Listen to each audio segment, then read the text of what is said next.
Tomorrow, 4 astronauts will strap into a capsule. They will sit on top of the most powerful rocket ever launched, and they will fly further from Earth than any human in over 50 years. This is Artemis II, the first crewed mission to the moon since 1972, and the journey to get here was almost as dangerous as the mission itself.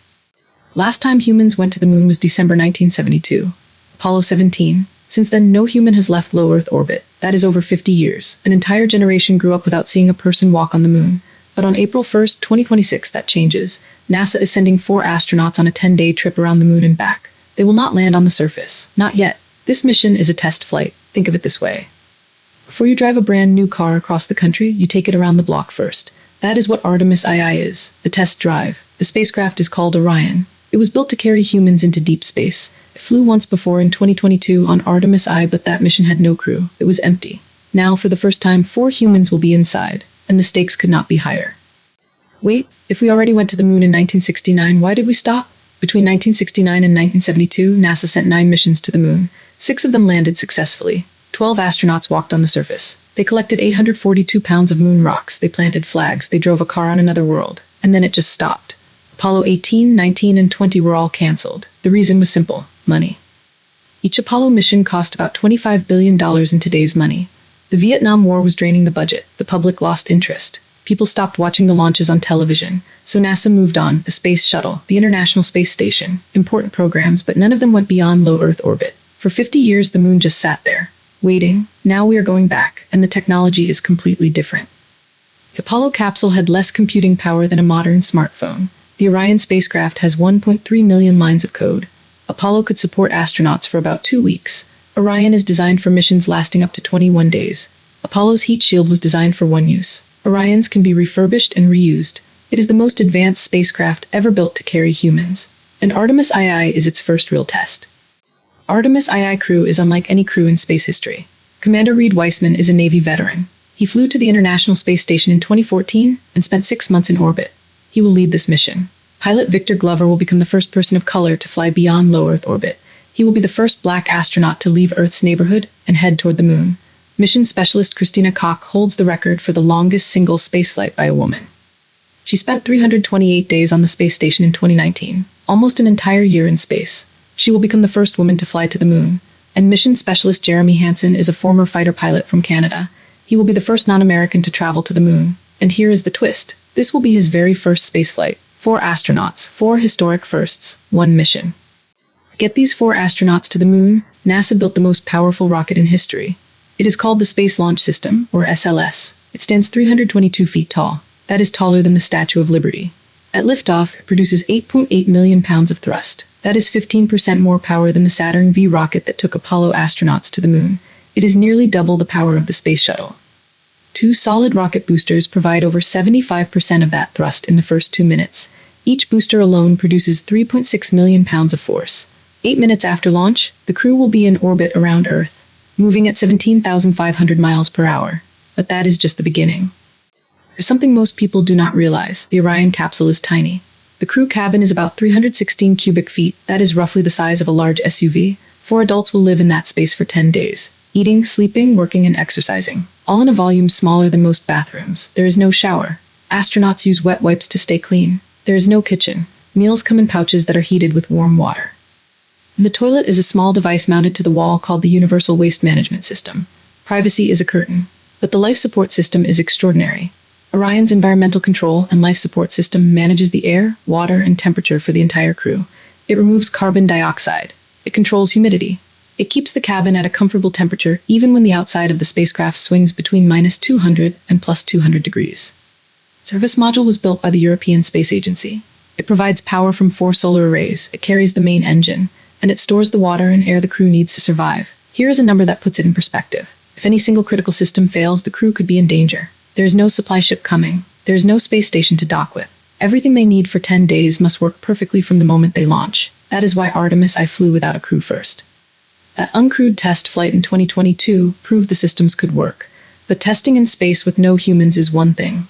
Having 4 people breathing the air, drinking the water, and depending on those systems to stay alive is completely different. Artemis II is where we find out if Orion is truly ready. Artemis II mission follows a path shaped like a figure 8. It loops from Earth to the moon and back.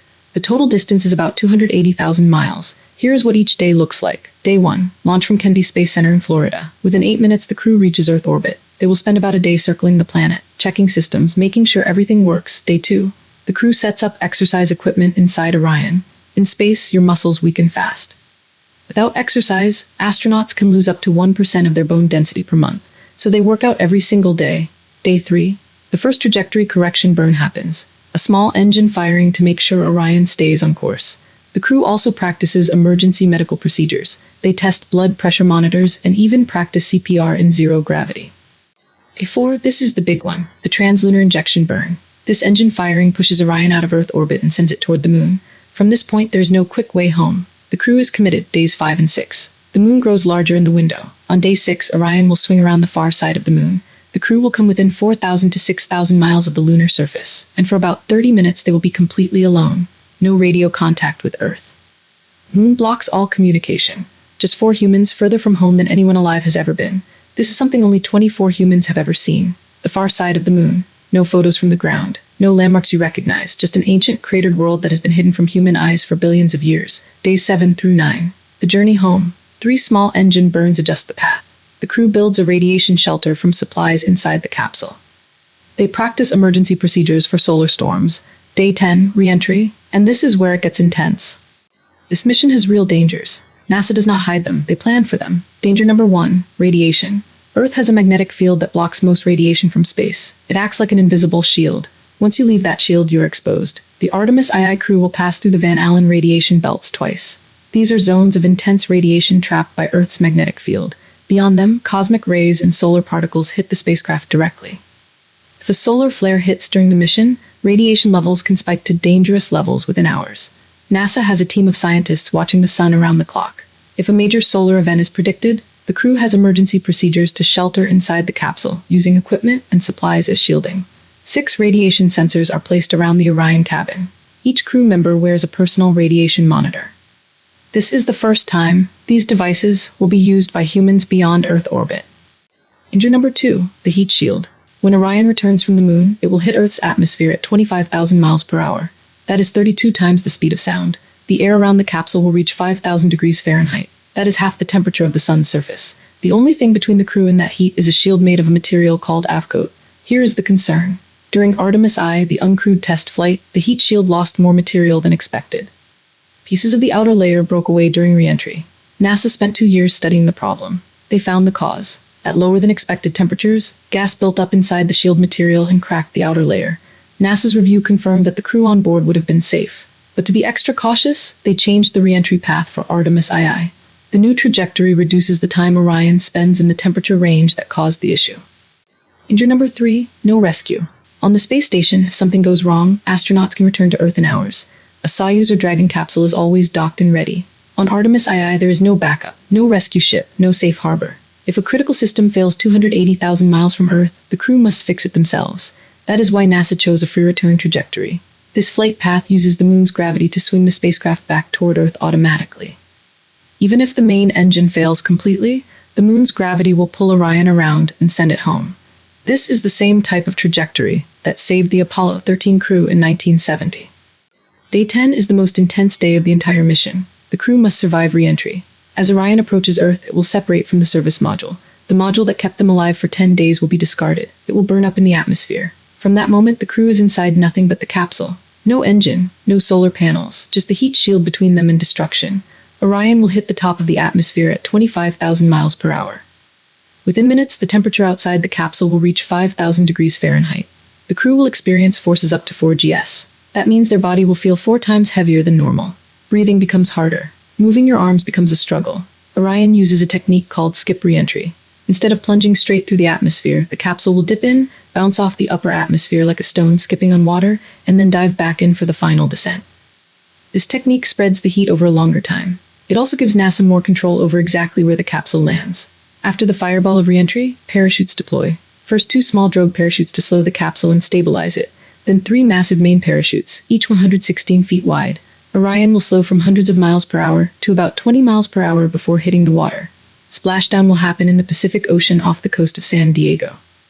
Navy will be waiting with recovery ships. Divers will secure the capsule. And for the first time in over 50 years, humans who traveled to the moon will be brought home. The crew will not step out immediately. They will be checked by medical staff first. After 10 days in microgravity, their muscles and balance will be affected. They will need time to readjust to Earth's gravity. But when they finally step out, they will have made history again. Artemis II is not the end. It is the beginning. If this mission succeeds, Artemis II will land astronauts on the moon's south pole. For the first time, humans will walk on the moon again. And this time, they will go to places never explored before. Why the South Pole? Because scientists believe there is water ice hidden in permanently shadowed craters. Water that has been frozen for billions of years. That water could be turned into drinking water, oxygen, and even rocket fuel. The moon could become a stepping stone to Mars. Every system tested on Artemis II brings us closer to that goal. The life support, the radiation protection, the heat shield, the navigation. All of it must work perfectly before we can send humans on a 7-month journey to Mars. That is why this mission matters. It is not just about going to the moon. It is about proving that humans can survive in deep space and come home safely.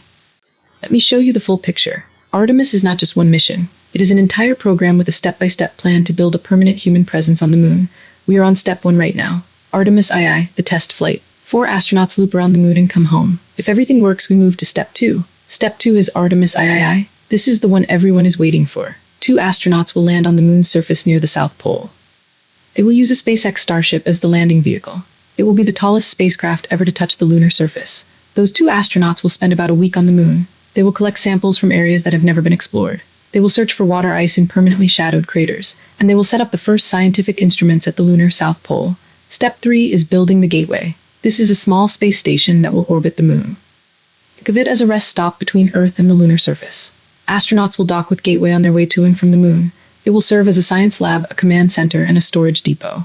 Gateway is being built by NASA, the European Space Agency, the Japanese Space Agency, and the Canadian Space Agency. It is a truly international effort. Step 4 is the Artemis Base Camp. This is where it gets really exciting. NASA plans to build a permanent outpost near the South Pole. Will include pressurized habitats where astronauts can live for weeks at a time, a lunar terrain vehicle for exploring the surface, and power systems that can operate through the long lunar night. The goal is to have astronauts living and working on the moon regularly by the 2030s, not just visiting, living there. And the final step is Mars. Everything we learn on the moon prepares us for the ultimate challenge. A crewed mission to Mars would take about 7 months each way. Astronauts would be further from Earth than any human has ever been. There would be no free return trajectory, no quick way home. The life support systems being tested on Artemis II, the radiation shielding, the heat shield technology, the deep space navigation, all of it feeds directly into making a Mars mission possible. Some of the children watching this video right now could be the first humans to walk on Mars. That journey begins with Artemis II. It begins on April 1st. It begins with 4 astronauts who are brave enough to go first. If you want to watch this historic moment live, here is what you need to know.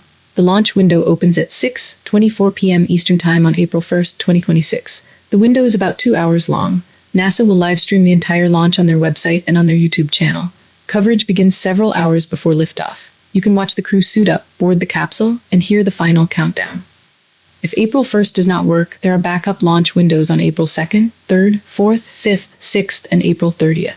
We will put the direct link to NASA's live stream in the description below. Set a reminder. You do not want to miss this. On April 1st, 2026, 4 astronauts will climb into the Orion capsule. The hatch will close. The countdown will begin. 8.8 million pounds of thrust will shake the Florida coast. And for the first time in over 50 years, humans will leave Earth orbit and head for the moon. Reid Wiseman, Victor Glover, Christina Koch, Jeremy Hansen. They carry the hopes of an entire generation that has never seen a human travel beyond low Earth orbit. Last time we went to the moon, only 12 people walked on it. All of them were American men. All of them were white. This time is different. This crew represents what space exploration was always supposed to be, for everyone. If you want to watch the launch live, NASA will stream it on April 1st. We will link the details in the description. Subscribe and turn on notifications, because when Artemis II launches, we will be covering every moment.